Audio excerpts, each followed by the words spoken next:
like to call to order this special meeting of the Liberal City Commission on this Wednesday, October the 18th. We will start this meeting off with introductions. My name is Joe DeNoyer, Mayor for the City of Liberal. Go ahead. Tony Martinez, Vice Mayor, Liberal. Dave Harrison, City Commissioner. Dean Aragon, City Commissioner. Jack Carlisle, City Commissioner. All right, welcome. And Steve, if you'd like to introduce your board, that'd be great. Go ahead. I'm Tim Strickland. Tim Strickland. Bill, he's the Vice President. Okay. Bill.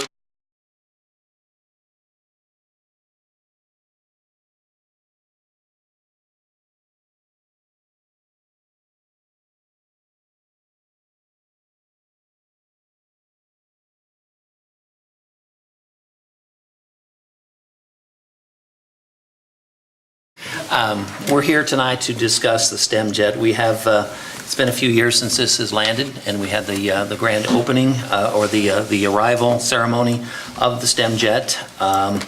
We've run into some delays in getting this off the ground, and hopefully tonight we will have a meeting to discuss some things that hopefully we can get this thing utilized as the foundation would so desires. So with that, I will turn this over to Chief Kirk. I'll go ahead and start things off.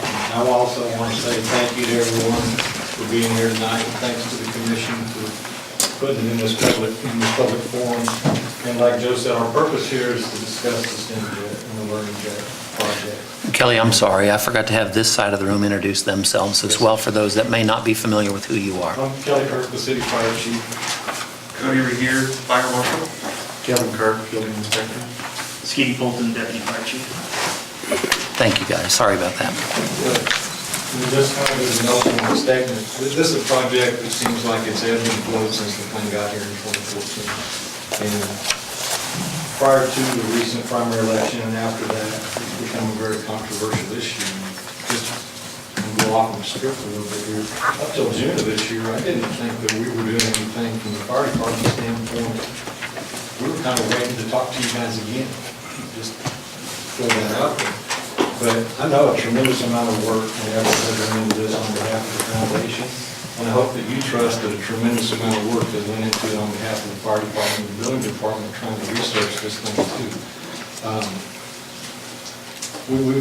We have a duty to research this and a duty to look out for public safety. It's our jobs. It's what we do. So, and doing no small part, I want to say, to what I would say inaccurate, misleading, and sensationalized information that came out in the newspaper this summer. This public meeting like this in front of the commission, I feel like that's our only avenue to get things started moving forward. And that's what we want to do. This is without a doubt one of the most unique, but at the same time complex undertakings in the entire nation. This will probably be, in my opinion, the third functioning learning jet in the country that I'm aware of, that I can find through our research.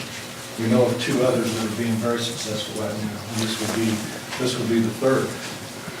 City of Liberal, the fire department, the building department, all of us, we support the concept of the STEM jet and the Learning jet. But I know it's going to be a bone of contention, regardless of whether we call it an airplane, regardless of whether we call it a building or a structure or a facility. It's a public venue, and it's going to be visited by the general public who come into this with an idea that I'm safe here because people have done their jobs and made it so. So there are going to be safety requirements, ADA requirements, and minimum codes that are going to have to be looked into and addressed for this to go forward, just for the safety of the men, women, and children who are going to use this thing. So in preparation for this, and hopefully to facilitate a useful exchange of information between the city and the foundation, we've come up with a document, and there should be plenty of copies around the room, copies of the PowerPoint. But we've also come up with a basic checklist of what our current concerns are, just so that we can address those. And our intent initially, and I think for the sake of a smooth meeting, is just for us to read through the concerns, read through the document. I think it might take about half an hour. Provide a rationale for each one of the concerns that we have in the document. But let's keep in mind too, with almost any project, you need a set of plans that shows us what your vision is for the end project. And we don't have that, so those would have to come from a design professional, an engineer or an architect from somewhere. So the concerns that we put into this document are basically just from our conversations with you, what we've gathered that you intend to use the plan for. So that's where we're at. These are our best estimations and the best guidance that we can give you at this point until we see a plan to help you accomplish the vision and what you have for the plan. That's just how I feel like, that's where I kind of feel like we're at, just as an opening statement. So if nobody has any questions at this point, we'll just start off and go through the documents. Any questions? Sound Good. for everyone? Okay, and we'll start off, our Deputy Chief Steve Polk, he's gonna review the instructions for the checklist. And prior to reading these, if you hold off on questions until I get all the way through the instructions, and then if you have any questions, we can talk about them now. And as Kelly said, we're gonna read this word for word. I know it's gonna be up there and you've got a copy, but we just wanna make sure that you get the information. This checklist is provided specifically for the STEM Learning Jet project and follows the same guidelines set forth for Group E educational facilities by the 2006 International Fire Code, the 2009 International Building Codes, and 2006 NFPA 101 Life Safety Code. All of these code books are nationally recognized standards adopted by the City of Liberal and the Liberal Fire Department and are intended to provide minimum standards for fire and life safety of children. For the purpose of this evaluation, an owner is defined as the person, organization having responsibility for day-to-day operation of the STEM jet, regardless of who owns the property on which the STEM jet resides. The owner of the STEM jet is the Mid-America Air Museum Foundation. Using the checklist as a guide, review the fire and life safety requirements and answer each item yes or no with a check mark in the appropriate box. Any items checked no must be corrected in order to meet the minimum fire and life safety evaluation standards to ensure the safety of the children. These requirements set a minimum standard for fire and life safety. Special situations and circumstances may call for increased fire and life safety requirements above those detailed above. You may request assistance from the City of Liberal Building Department or the Liberal Fire Department if you have any questions. You may also contact the Office of the State Fire Marshal if needed. International Fire Code 105.4, construction documents. Construction documents shall be in accordance with this section. 105.4.1, submittals.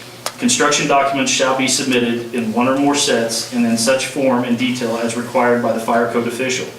The construction documents shall be prepared by a registered design professional where required by the statutes of the jurisdiction in which the project is to be constructed. 105.4.3, applicant responsibility. It shall be the responsibility of the applicant to ensure that the construction documents include all of the fire protection requirements and shop drawings are complete and in compliance with the applicable codes and standards. We have classified the plane as a structure which allows us to apply the appropriate codes to this project. NFPA 101 Life Safety Code defines structure as, in Chapter 3 of 2006 NFPA 101 Life Safety Code definitions, a structure, that which is built or constructed. Building and fire codes apply to buildings and structures, so the plane has been built or constructed. 2006 NFPA 101 Life Safety Code 1.3.2 vehicles and vessels. The code shall apply to vehicles, vessels, and other similar conveyances as specified in section 11.6, in which case such vehicles and vessels shall be treated as buildings. Permits shall be pulled for all work that is being done during this project to ensure all work is done according to code. Do you have any questions or anything on that?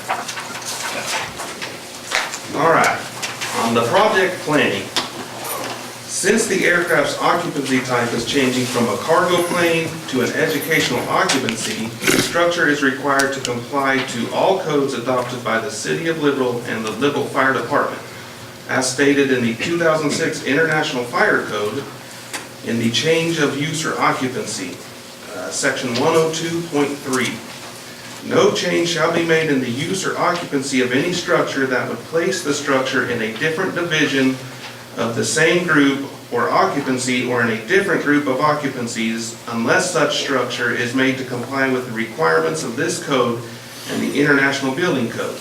Subject to the approval of the fire official, the use or occupancy of an existing structure shall be allowed to be changed, and the structure is allowed to be occupied for the purposes and other groups without conforming to all the requirements of this code and the International Building Code for those groups, provided the new or proposed use is less hazardous based on life and fire risk than the existing use.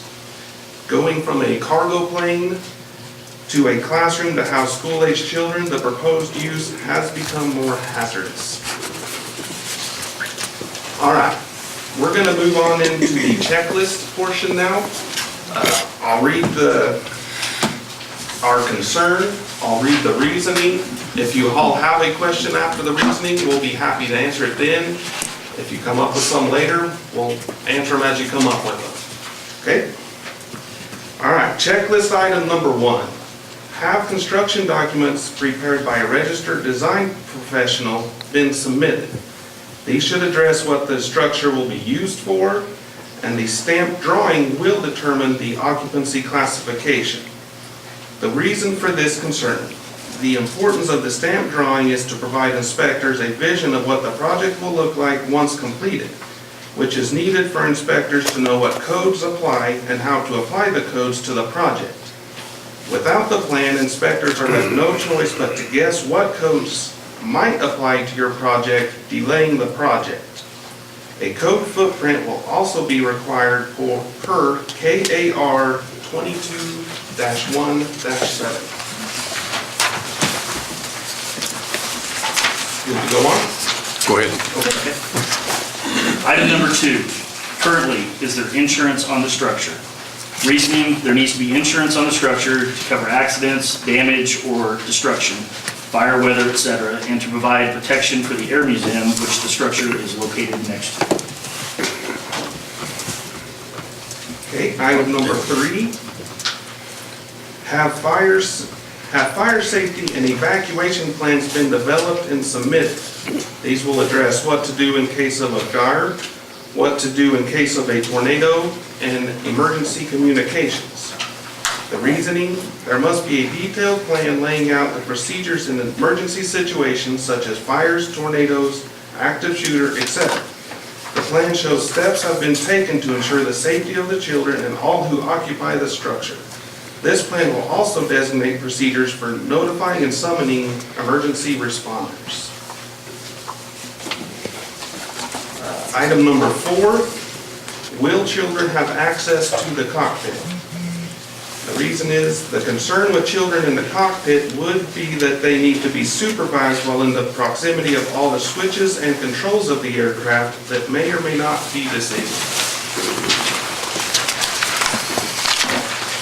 Checklist item number 5, have plumbing facilities been addressed? Potable water, drinking water, waste removal, restrooms. Reason: children should have access to drinking water, hand washing, and toilet facilities which are in the same structure. This would allow teachers to remain within the structure in close proximity to all the children. Item number 6 on the checklist is going to relate to memorandum of understanding. Will there be a MOU or memorandum of understanding drafted to cover who provides staff, who provides airport security? Will there be fencing on the west side of the structure? How long will it be here? Plan to remove the structure. Read something about an aircraft demolition letter dated 5/8/14. What agencies or entities will be involved in the MOU? Who's responsible for the utilities and after-hours access to the museum? The reason for this: we'd like to have a plan in place to provide direction of the project. Who is responsible for staffing? Who provides security to ensure the airport's secure at all times? Possibly the fence on the west side of the plane. Who is responsible for the cost of utilities? Who is responsible for making the Air Museum available after hours if needed? When and how will the structure be removed from the property? And lastly, what all agencies need to be involved in this MOU? Move on to hazard mediation. This section of the checklist is extremely important due to the fact that aircraft fire hazards are different than hazards associated with brick and mortar classrooms. Aircraft will burn faster, hotter, and produce greater amounts of toxic products of combustion. Aircraft have void spaces and compartments that will allow fire to start and burn undetected. Due to these facts, all measures must be taken in order to prevent a possible fire which is the sole purpose of the hazard mediation section. Checklist item number 7. Is there documentation showing the fuel tanks have been drained and made inert? The reason, due to the fact that aircraft fuel is extremely flammable, there must be proof that the tanks have been drained of all aviation fuel and steps have been taken to remove the fumes out of the tanks. Since vapors are the most readily ignitable fuel source, a vapor-filled or partially fuel-filled tank is considerably more dangerous than a full tank. Checklist item number 8. Have safety measures been addressed for the batteries powering the aircraft? Are the batteries still present? Are they still functioning? The reason, the batteries on the aircraft create a hazard not only just for possible ignition source, but also potentially energizing all parts of the aircraft, creating a shock hazard. There needs to be a drawing of where the batteries are located and, if in use, a diagram of what areas of the aircraft are still powered by these batteries.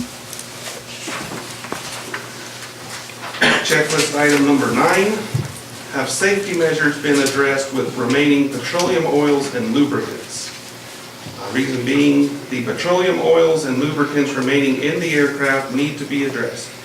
If a fire were to happen, they would help to accelerate the fire and they would contribute to the toxic smoke being produced during the fire, making it harder for any children to escape.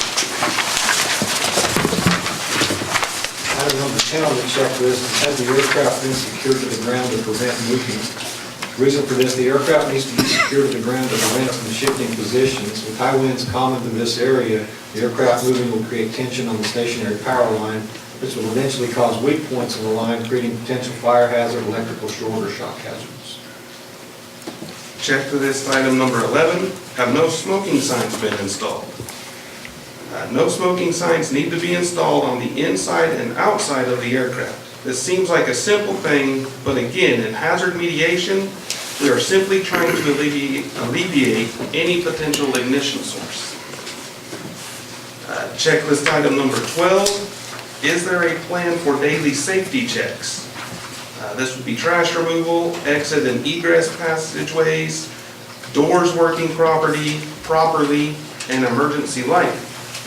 The reason here, plan for periodic checks to ensure that all exits are functional, egress paths are clear, and emergency lighting is functional. Verify that trash, debris, and clutter is removed both inside and outside of the structure, including around the fenced area. Checklist item number 13, is there a plan for snow and ice removal to the structure on the ramps and stairs up to the structure? The reason, the plan to deal with the hazards of inclement weather is needed. Since the scenario is known for unpredictable weather such as ice storms and snow, accidents will tend to happen, especially with children slipping on ice. Fire and interior safety components. This section of the checklist is to lessen the impact should a fire occur. If for any reason a fire would occur in the structure, these items are there to lessen the impact, possibly eliminate the problem, or provide the children enough time to get to safety. All right, checklist item 14. Does the interior finish have the correct fire rating? Must present documentation.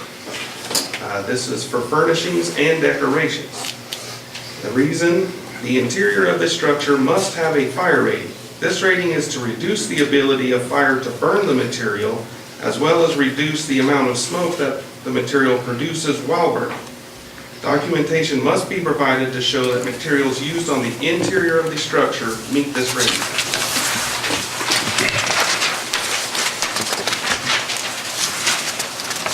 Item number 15, has fire suppression been addressed?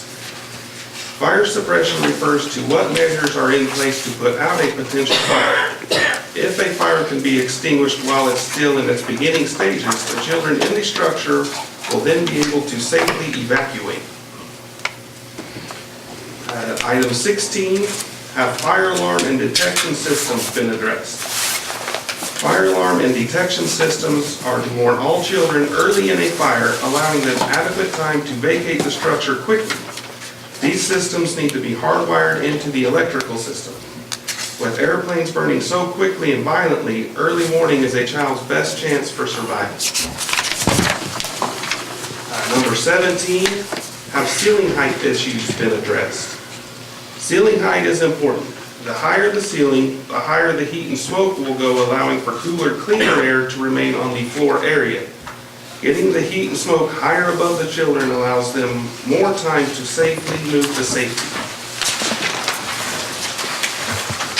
Emergency exiting components. All occupants, including school-aged children, will need to be able to exit quickly and effectively in the event of an emergency. The emergency exiting components section of the checklist is designed with these issues in mind. This section is for when that which never happens actually happens. All right, item 18, are there working emergency lights present? Emergency lighting needs to be in place for in the case of an emergency and the loss of electricity to the structure. There will still be lights to show children the way to safety. This will also help keep the children from getting into a panic and allow them to think clearer about what they need to do to get out safely. These devices should be hardwired into the electrical system and have a battery backup. Number 19, are there working illuminated exit signs? Illuminated exit signs are to be hardwired into the structure's electrical system with a battery backup. These signs are there in the case of power outage so that children will still be able to find the exit doors to get to safety. Checklist item number 20. What are the exit stairways code compliant? In riser size, in width, fixed to aircraft, construction type, reason, since the main occupied area of the structure is not at ground level, the stairs leading to and from it must be correct size and configuration. If these stairs are too narrow, they will not have adequate capacity to exit the children fast enough. If the stairs are too steep, they present a fall hazard that could lead to serious injury after safely escaping the fire. The stairs must also be permanently attached to the structure to ensure that when the stairs are needed, they are readily available. Okay, item number 21, are exit doors code compliant? Exit doors have similar requirements. They must have adequate clear width and open with the flow of traffic. Additionally, they should open easily enough that even the smaller children are able to open the doors if needed. Item 22, is there panic hardware on all exit doors? Panic hardware makes the doors of the structure open with one motion. This allows the children quick exiting of the structure should the need arise.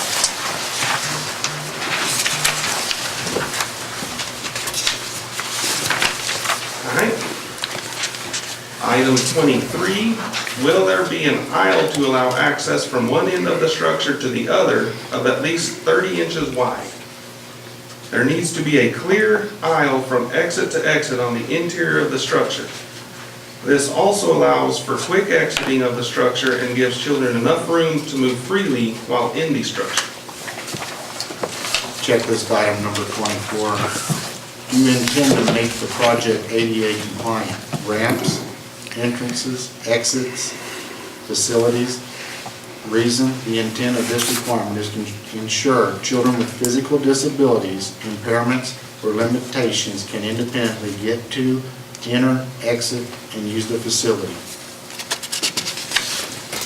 Interior conditions. Interior conditions have been set in the building code for the comfort and welfare of children within the structure. Checklist item number 25. Has heating and cooling for the structure been addressed? Maintaining a livable temperature is required for the health and well-being of children. Without the minimum temperature requirements, especially in winter, children are more susceptible to succumbing to illness. Checklist item number 26. Has ventilation been provided? Natural, mechanical. Reason, ventilation assures that the children have clean, fresh, and breathable air, preventing stagnation, which fosters germs.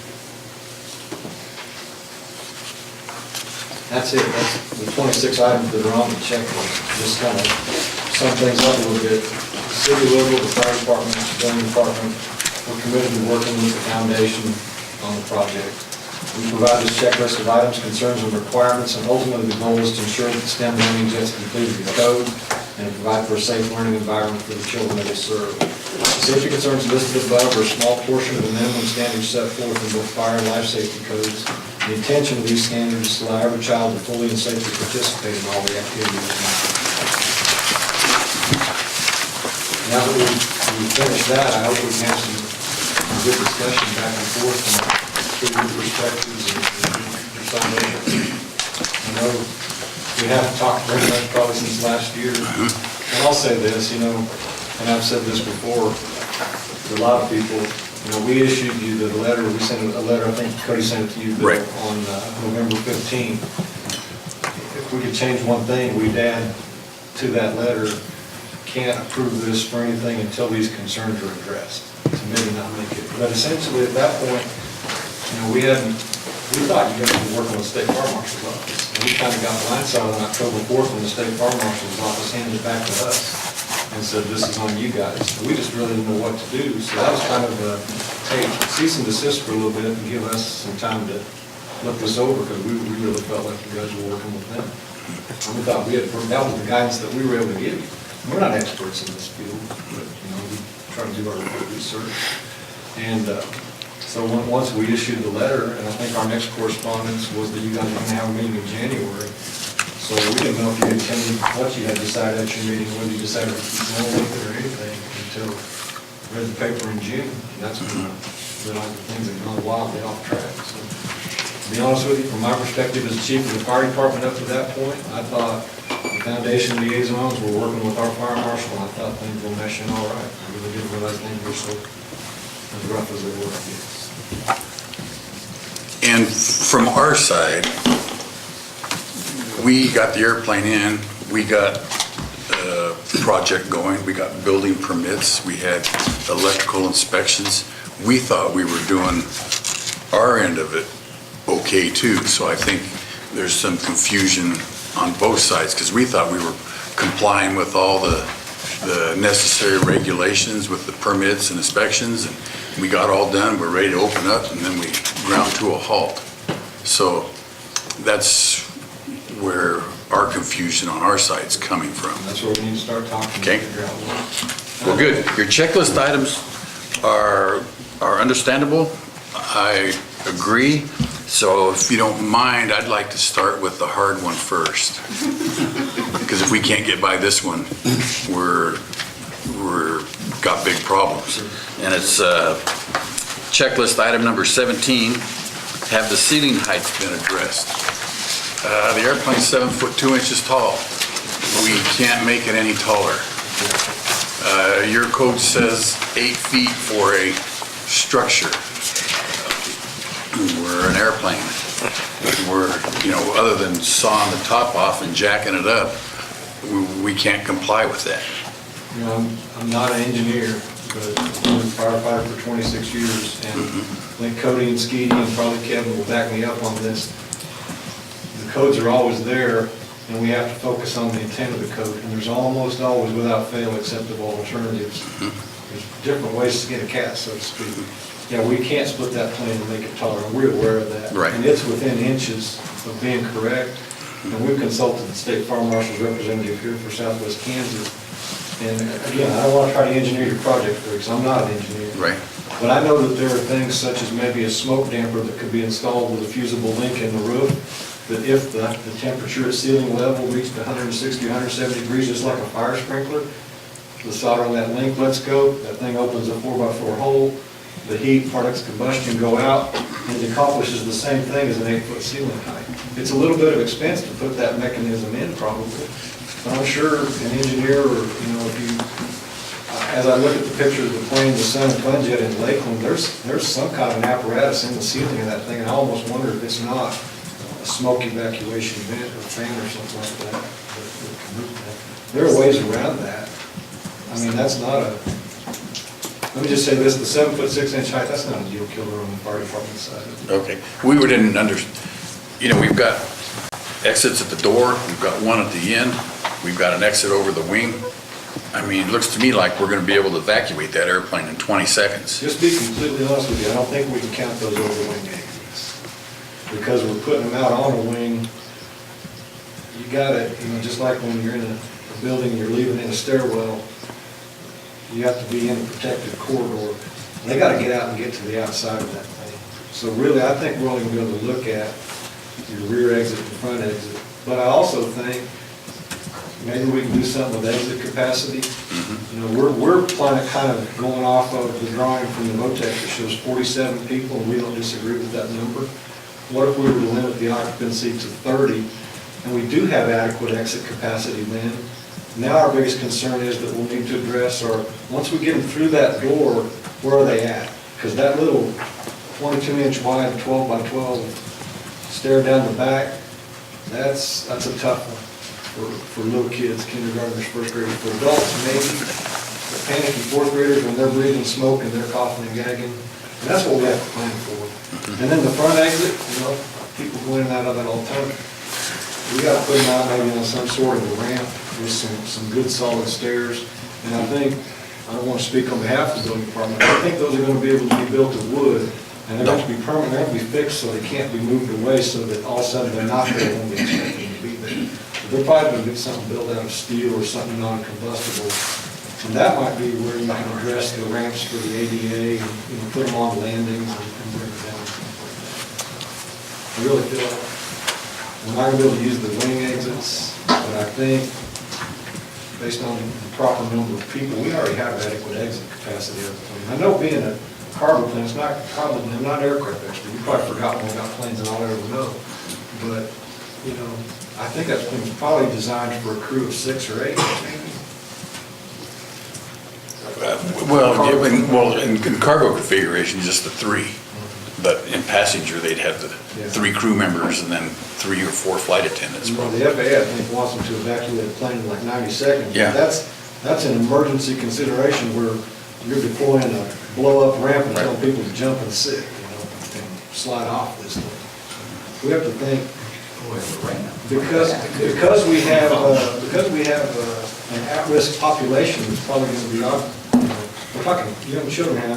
When we get to 6th graders on up, and even college students, those are people that signed up to get into this thing. They know what they're getting into. But we got to protect the K through 4 and stuff like that. We got to really think ahead and keep things from happening, and then plan for getting them out of there even a little bad thing happens. And the stairs that are out there is the ones that they gave us. So we have we plan on building stairs, but when we got this letter and we ground to a halt, trying to be stewards of our money, we quit, looking at the stairs. One of the other concerns was fastening the airplane to the ground. Well, we were in discussions with the welder. I've got pictures, we've got the drawings, the designs. We're gonna put it up on stands. The stands will be fastened to the concrete and then strapped to the gear. But the same thing, we put all these plans on hold, just like we're gonna drain the airplane and then fill it with water with the antifreeze in it, like to solve the inert problems. We're gonna drain all the hydraulics, unhook all the batteries. The airplane's gonna be dead except for 110 volt power out there. So those items, we can work through several of these fairly easily. But like I said, and if we could come up with a number that would limit our 7-foot ceiling, from what I can see, I think that's the biggest thing that's stopping us right there. I'm not even saying that we'd have to change the number, would we? From 47. If we can get some way to evacuate that smoke out of there, something mechanical that can't fail. And coupled with the suppression system. That goes a long way as well. The suppression system. I don't know, we have to do a sprinkler. Well, I know, but I'm saying, We have- if you coupled it with the suppression system. Right, right now we have 3 fire extinguishers in there. One, 3. Just handheld fire extinguishers. Yeah, and we have, to go down your checklist here,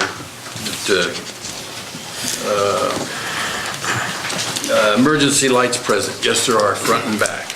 And they're battery powered and they're tied into the electrical system. And they're lit.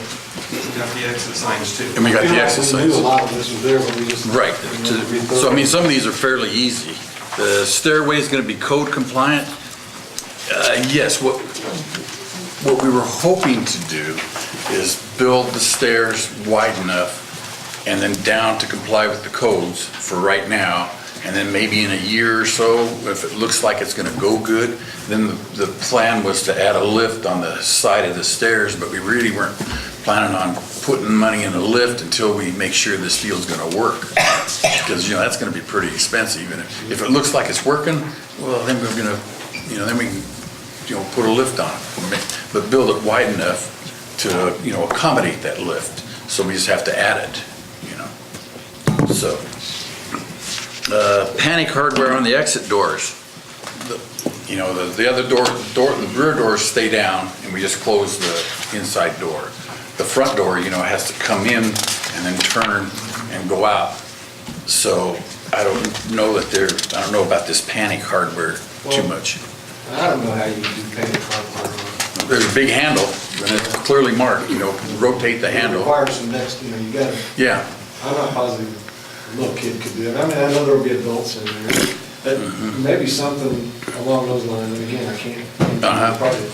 Maybe there's a way to, anytime that plane's being occupied, could you frame up or build a different door inside to keep Mother Nature out, and then just keep that hatch door, lock the hinges open, keep it open all the time, and have a door that it is easily opened or swings freely, so somebody can just blow through it without having to do anything. Does that make sense? Inside that front hatch, frame up or build a second door there, maybe almost like a little entryway or something.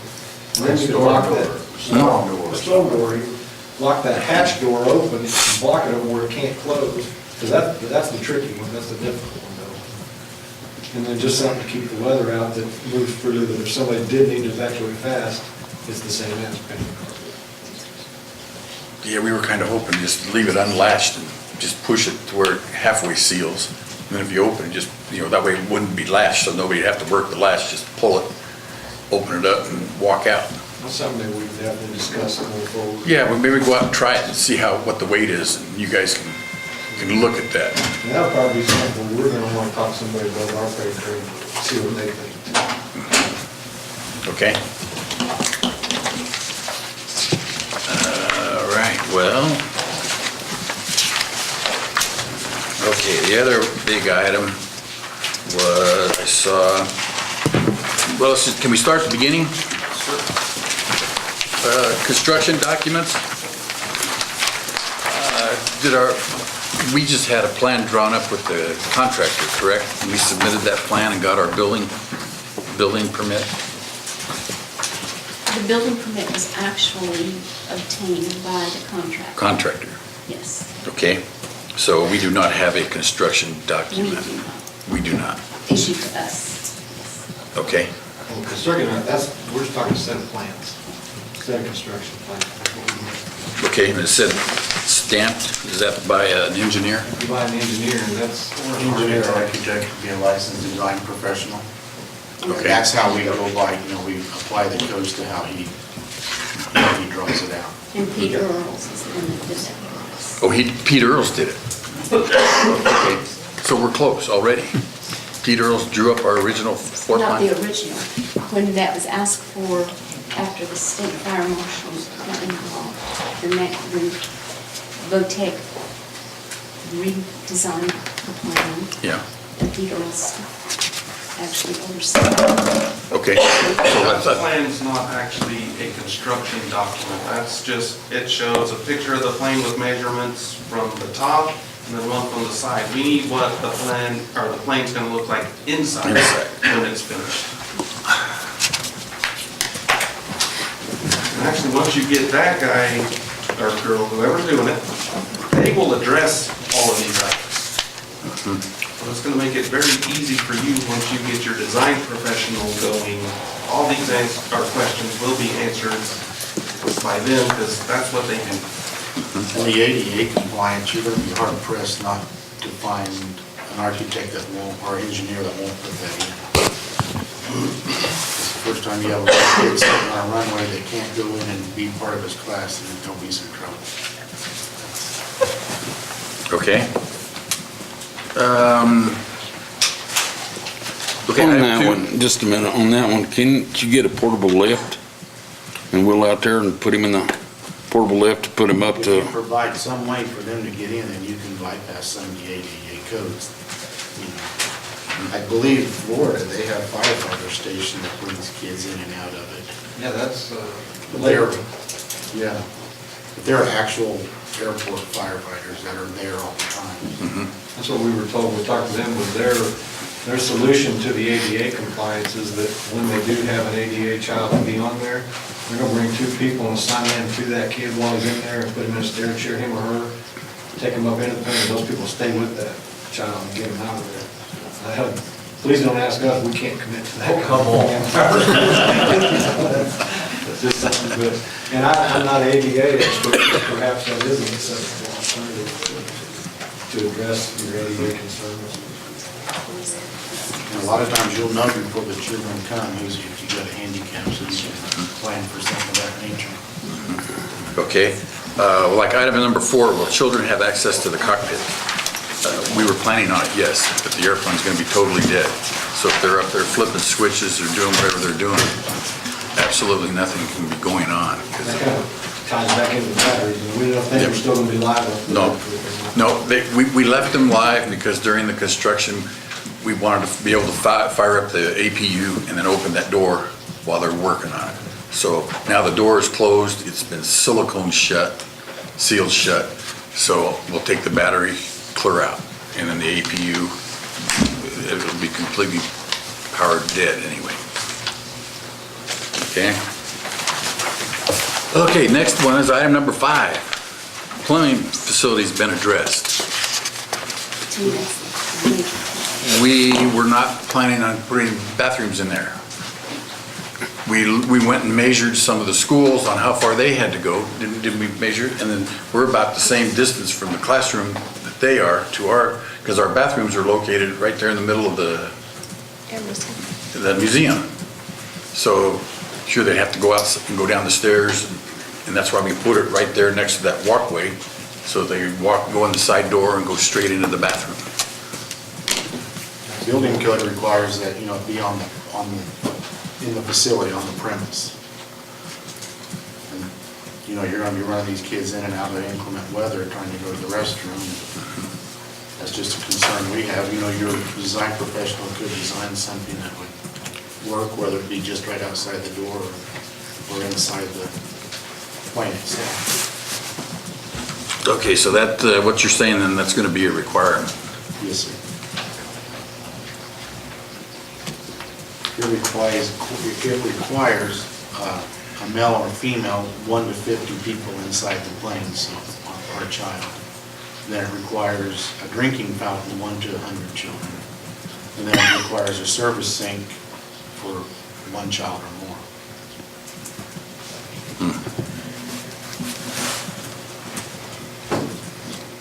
Okay.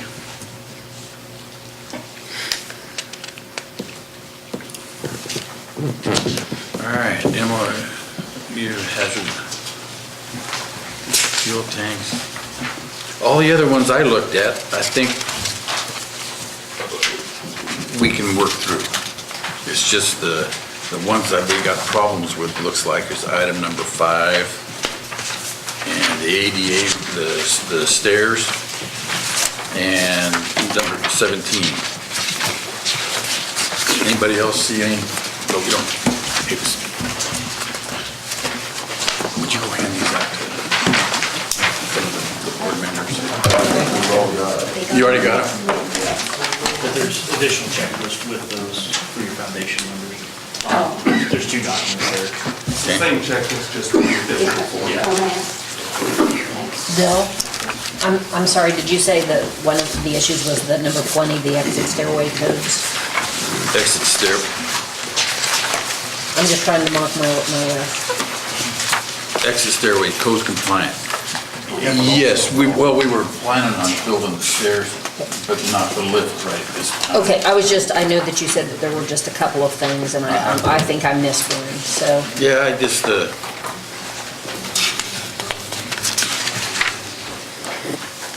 Mr. Kirk, the ones that looks like they got problem, to me anyway, are those 3 items there. Okay. But Then the I have stairs we 3. can build in, that's not a big deal. It's just, the big one to me is the 17 and then the plumbing in the bathroom. Your design professional can work, What's that? the design professional can work through that as well, and, whoever you feel would have a better handle on it to where it should be, make it accessible.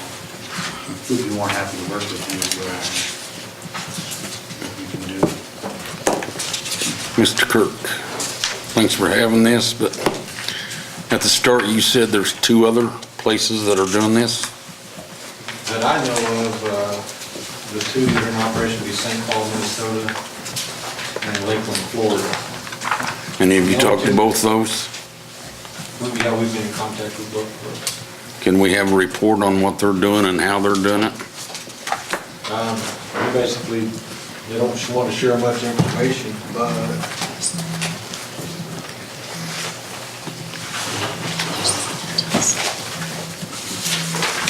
they take us. This is the one state, St. Paul, Minnesota.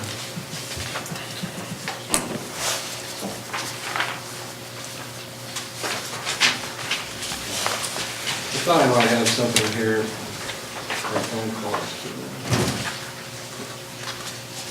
Kansas City is getting one, by the way, as well. Was that Missouri or Kansas? Yeah, Good question. Yeah, it's at the downtown airport. So I think it's a 747. Yeah, it's L1011. Air Museum in Tulsa has one that they use for showing movies in.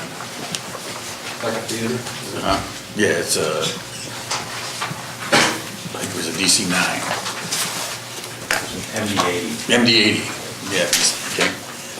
We actually, from St. Paul, Minnesota, we didn't get anything back from them, never received a call back from Angela in the Fire Prevention Bureau.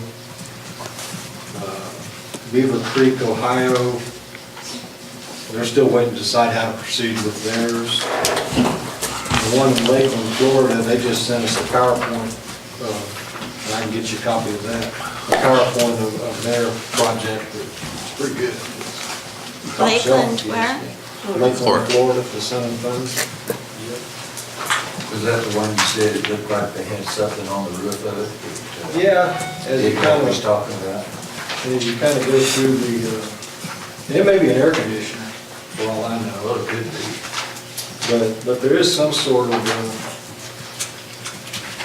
an evacuation fan, it looks to me, like built into the ceiling. I'll let you guys pass that around and look at it.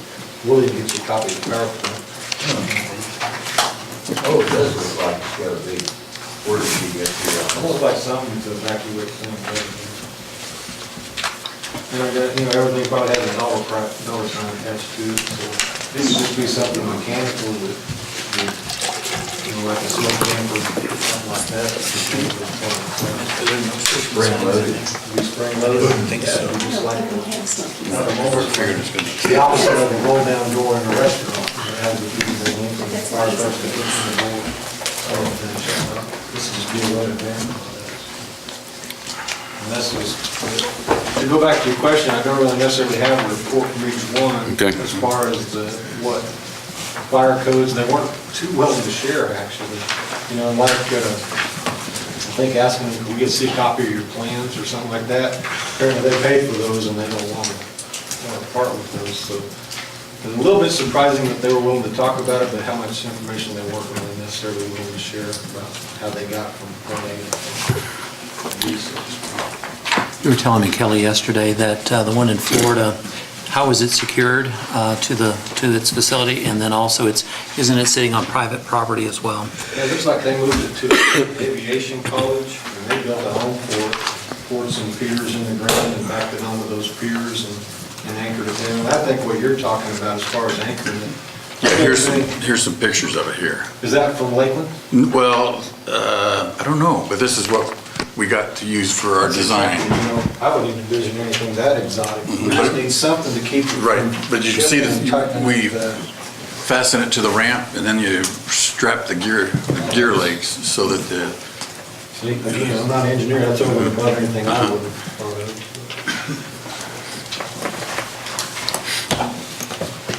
6.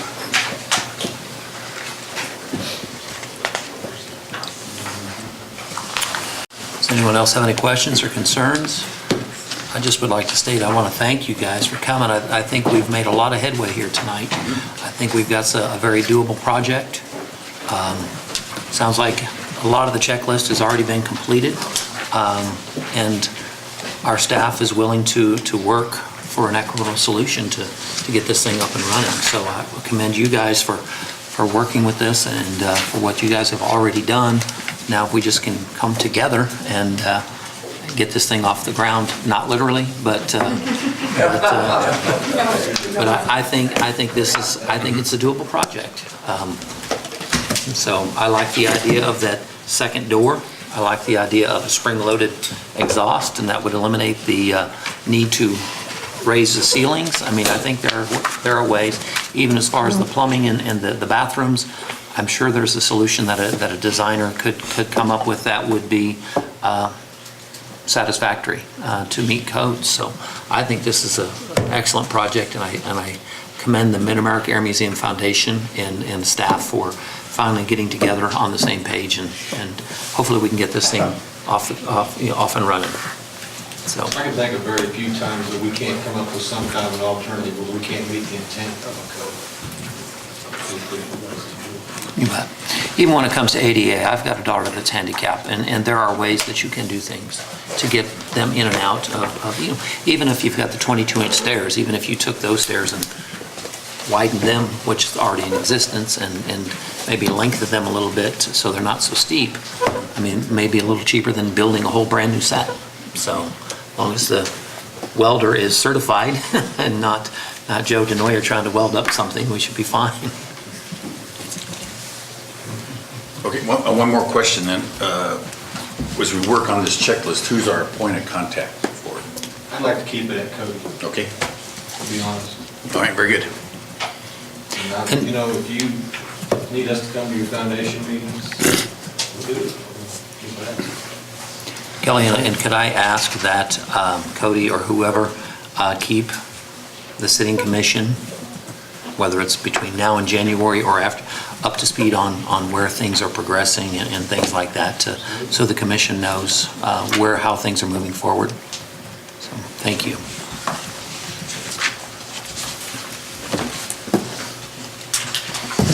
All right. Anybody else? Anybody in the audience have any questions, any concerns? It's an open discussion.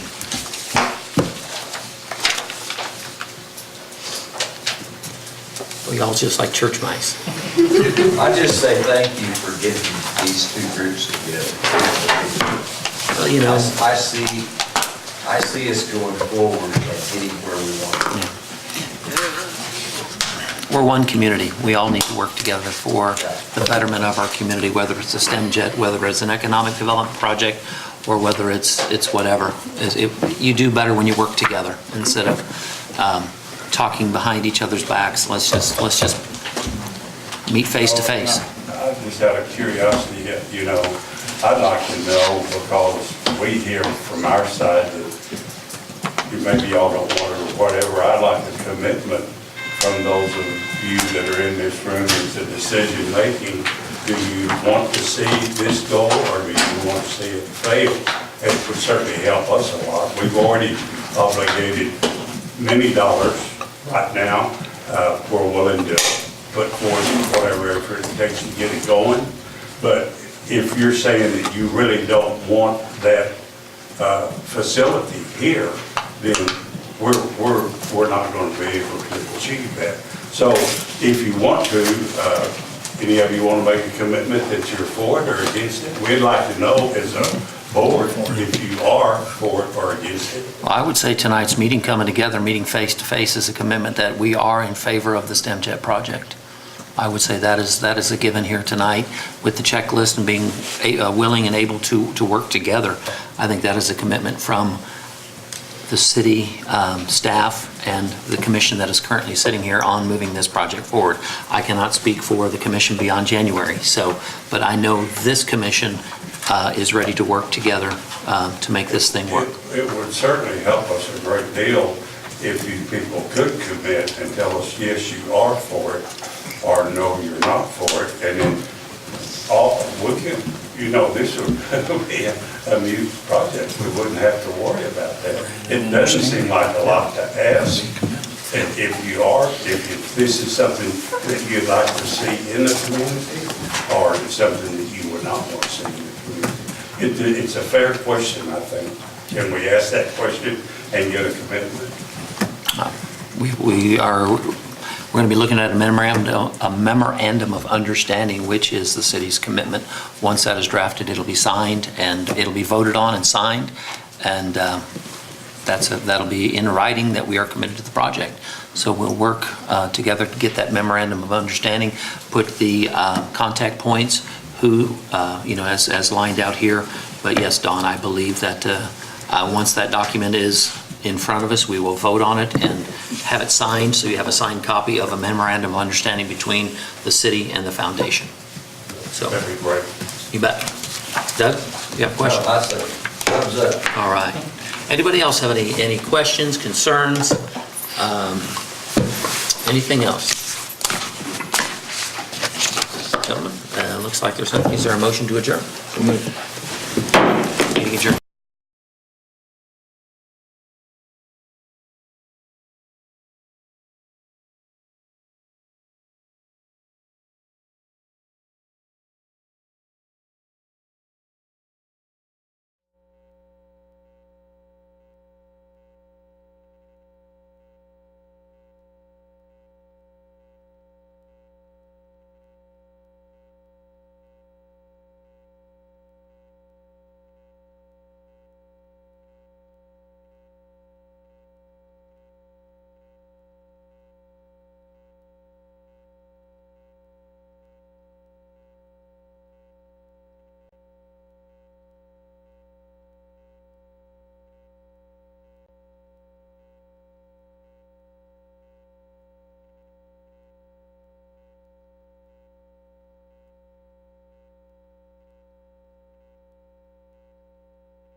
Of our glory days, I hate to turn up out of the blue uninvited, but I